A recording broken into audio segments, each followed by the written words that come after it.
ఎంతటి స్నేహబంధమైన ఆర్థికపరమైన వ్యత్యాసం దెబ్బతీస్తుంది. ఒక చిన్న ఊర్లో రాము, సురేష్ అనే ఇద్దరు స్నేహితులు. చిన్నప్పటి నుంచి ఇద్దరిది విడదీయరాని స్నేహం. ఒకే బెంచ్, ఒకే టిఫిన్, ఒకే కలలు. కాలం గడిచింది. రాము పెద్ద స్థాయికి ఎదిగాడు. సిటీలో పెద్ద జీతం, ఖరీదైన జీవితం. సురేష్ మాత్రం అదే సాధారణ జీవితం.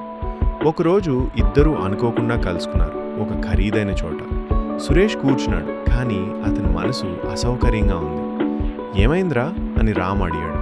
సురేష్ చిన్నగా నవ్వి, ఏమీ లేదురా, ఈ వాతావరణం అలవాట్లేదంతే. అక్కడి నుంచి వెళ్ళిపోతాడు. ఆ తర్వాత ఫోన్ కాల్స్ తగ్గిపోయాయి, మాటలు తగ్గిపోయాయి. స్నేహం నిశ్శబ్దమైంది. అప్పుడు రామ్కు అర్థమైంది, స్నేహం మధ్యలోకి డబ్బు రాలేదు, కానీ తన స్థాయి స్నేహాన్ని దూరం చేసింది. స్నేహం నిలవాలంటే స్థాయి కాదు, మనసు ఒకే స్థాయిలో ఉండాలి. అది అర్థమైన రాము ఒకరోజు నిశ్శబ్దంగా సురేష్ ఊరికి వెళ్ళాడు. పాత రోజుల్ని గుర్తు చేసుకుంటూ ఆ చిన్న టీ దుకాణం దగ్గరికి వెళ్ళాడు. అక్కడ సురేష్ ఒంటరిగా కూర్చుని టీ తాగుతున్నాడు. రాము నెమ్మదిగా అతని పక్కన కూర్చున్నాడు. ఒకటి, ఇద్దరికి అన్నాడు. సురేష్ ఆశ్చర్యంగా చూశాడు. ఇక్కడికి ఎందుకొచ్చారా? రాము చిన్నగా నవ్వి అన్నాడు.